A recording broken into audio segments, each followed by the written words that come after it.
all for being here. If we seem a little bleary-eyed, it's because we've had many long days and nights up in Albany. This is our first moment to come back to the district in quite some time and let you all know about some of the stuff that went on in the state budget. And particularly, we're here to talk about the repercussions on healthcare and specifically nursing homes, EMS, and a number of individual Medicaid-related issues that we fought for tooth and nail to restore in the budget. In the governor's 30-day amendments to his proposal that came out in early February, he moved forward. He advanced deep, extremely harmful healthcare cuts. $550 million in healthcare cuts, including cuts to crossover payments to EMS, deep cuts to hospitals. St. Luke's Cornwall Hospital would have stood to lose millions of dollars, and cuts to nursing homes, $123 million in nursing home cuts, including $4 million of immediate cuts to Valley View, where we are right here today. I want to introduce a number of people who are here.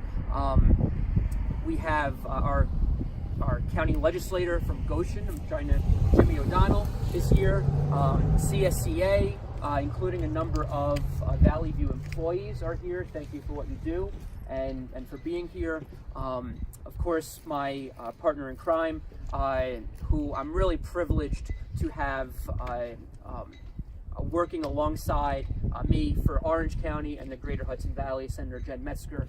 And before we turn it over to the EMS side, I don't know if you want to say a few remarks, and then we'll come back and talk about where we are broadly. Thanks, James. I would just say, that the cuts that had been proposed in the 30-day amendments would have been really devastating, to the Hudson Valley, to the 42nd district that I represent, which includes the western half of Orange County, all of Sullivan County, and part of Ulster and Delaware. And our hospitals were going to lose $6.5 million over 2 years. Our nursing homes were going to lose up to $11 million. And of course, the cuts to EMS would be devastating. I mean, that really affects rural areas that are so dependent on emergency medical services, both for non-emergency and emergency visits, and would have disproportionately affected elderly, the disabled. So restoring these cuts were something that were really important to both of us, and we fought very hard for. Great. I also want to acknowledge Jim Booth from the County Executive's Office is here. Thank you. So now I'll turn it over to Tim Egan and Trish Mood, who can speak to some of those EMS cuts that were proposed that I discussed before. Thank you. Thank you, Senator. Thank you. Yeah. Senator. Thanks so much. Yep. So good morning. My name is Tim Egan. I serve on the board of directors for the United New York Ambulance Network, and I work for Rockland Mobile Care. One of our ambulances is behind me. And this is Trish Mood. She works for Mobile Life Support Services. So the cuts that Senator Skoufis was talking about represents millions upon millions, tens of millions of dollars to the EMS industry in New York.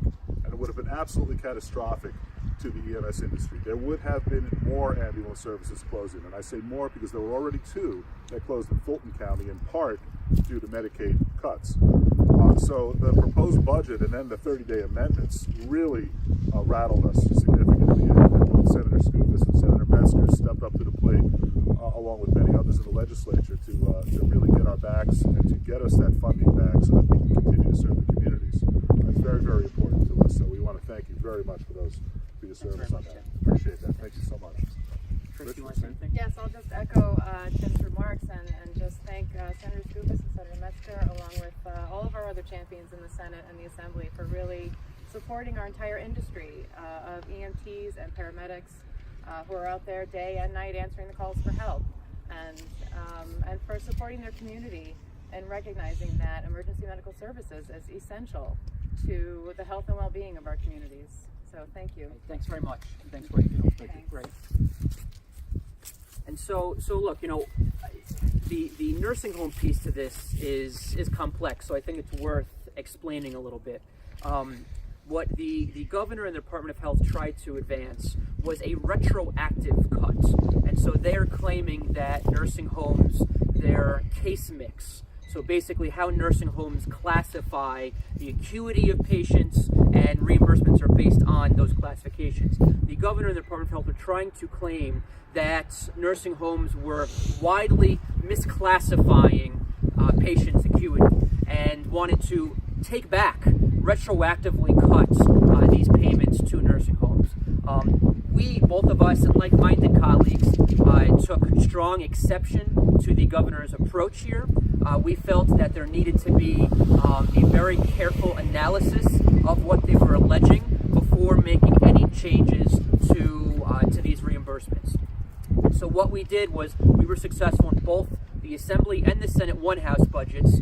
We said, okay, let's put a pause on what you're trying to do here and take a close look at what you're alleging. And our proposals that were in the two House budgets were what were ultimately in the enacted final budget that we just adopted a couple days ago, which is no retroactive cuts at all. $4 million would have been taken out of Valley View's coffers immediately if the governor's proposal had moved forward. So what we said was no retroactive cuts, and we're going to set up a work group to look at exactly what's going on here, and then we can make a decision about prospectively adjusting the case mix formulas. And so there's been a pause put on these retroactive cuts that the governor's looking to do. This was a big win for places like Valley View that stood to lose millions of dollars. Right, and I just want to add that work group is going to include, the broad range of stakeholders, including representatives of nursing homes. So, we're going to get.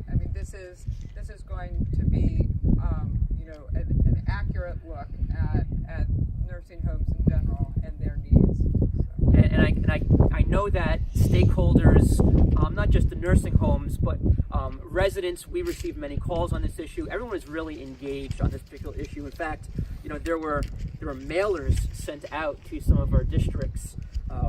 Call Senator Skoufis today, save our nursing homes. I got this mailer, so I don't know if I was supposed to call myself, but everyone was super engaged on this issue, and we're very pleased, delighted that we were able to stave off these very deep cuts to nursing homes, to EMS, to hospitals.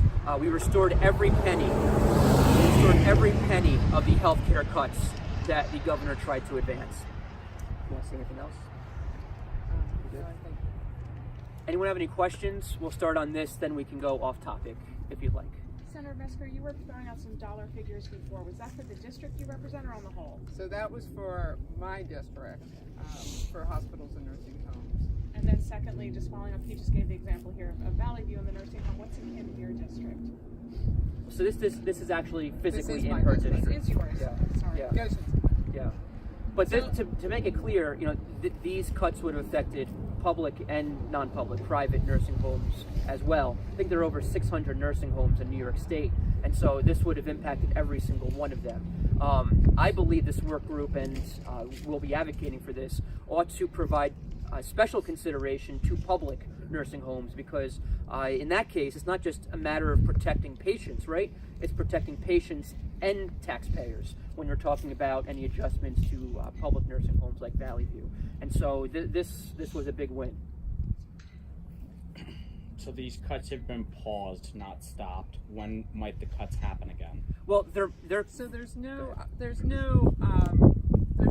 target of cuts. correct. So this working group is going to be looking at, with a focus on acuity, at the nursing homes across the board, figuring out really the kind of data they're going to collect, the data points that they're going to be collecting to make assessments about the rates. But the idea is to get the rates as accurately as possible to be a reflection of the need in these nursing homes. So, we worked hard at, the governor wanted to see a certain level of cuts. We said, no, you have to look at, this needs to be need-based.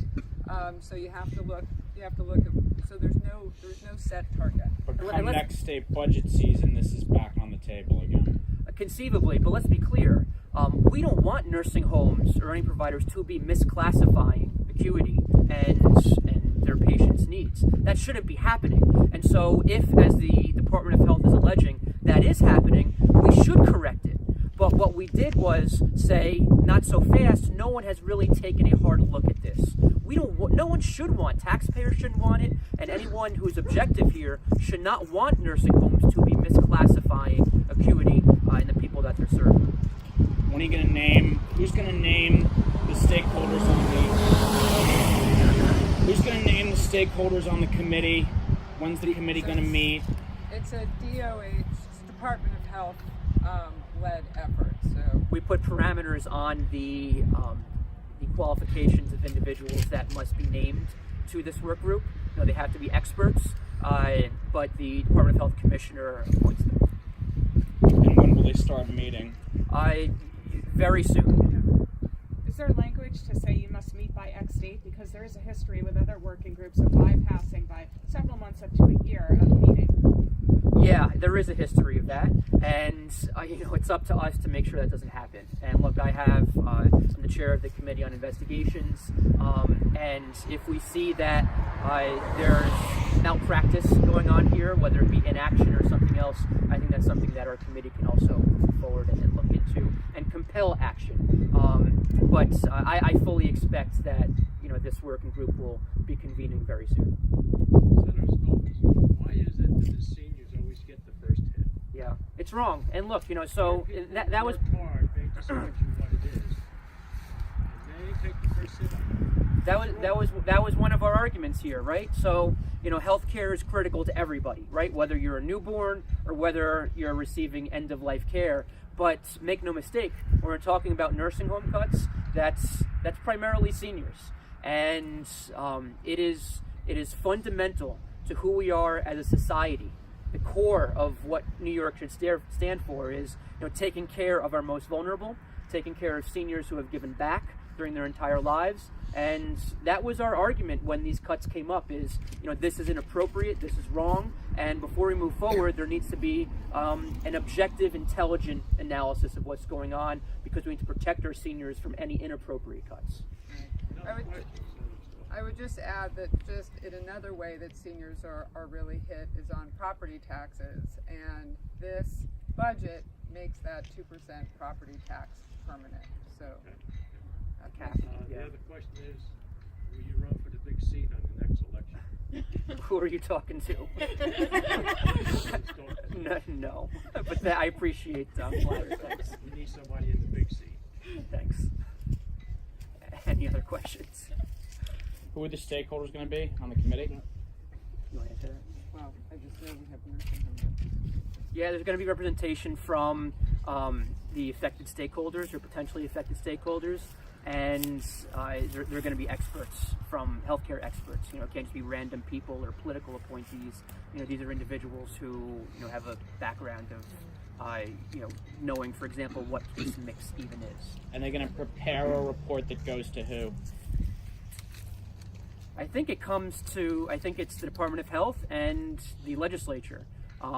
But those, if you're looking for specific details on the parameters of the individual serving and the specifics on who the report is going to be going, we can get that to you following this press conference. This is a Department of Health led effort, but we have a huge interest and concern to make sure that this is done right. So we'll be following it no matter what. We'll be watching it closely. Spectrum, BIOS, good. Okay. Anything off topic? Okay. All right. Do you have Good. any All right. estimates? Do you have any estimates of how much Jen gave them for her? Senator Metzger gave them for her district. Do you have any estimates of how much the cuts might have affected this area and basically the I haven't total seen. cuts? Yeah, I haven't seen Can a you just by give district. one quick explanation of the EMT folks, how they would have been affected? Yeah. The So those were specific cuts called Right. crossover Medicare. And that's payments. about 20, that would have been about 20 million statewide. So that was a really big hit. So in addition to the Medicaid, based on the acuity formula for the patients, the separately EMT folks would have seen potentially $20 million worth of cuts statewide. That's right. Separately, this is entirely separate from the nursing home cuts. off topic, your comments generally on Route 17, how high a priority is that, and when do you think something might actually happen that gets that project in motion? It's a top priority for both of us. I mean, Route 17 actually, my district encompasses a big chunk of that, both in Orange and in Sullivan County, and it is so critical to both to residents, to the traffic that they're facing, as well as to our tourist industry and the like. So this is next year, this is coming up next year, but we are going to be really strong advocates for making sure that project gets funded and gets moving. Yeah, this is our number one infrastructure priority, and this is a next year issue because we need to engage on this with the next 5-year DOT capital plan, which is negotiated in 2020. It's a $500 million project. We're looking to phase it in, $100 million a year over those 5 years. But this is a massive project, and it will require massive effort and energy, and we are certainly supportive of moving that project forward. Okay. Hey, thanks everybody. Thanks very much Yep. for coming.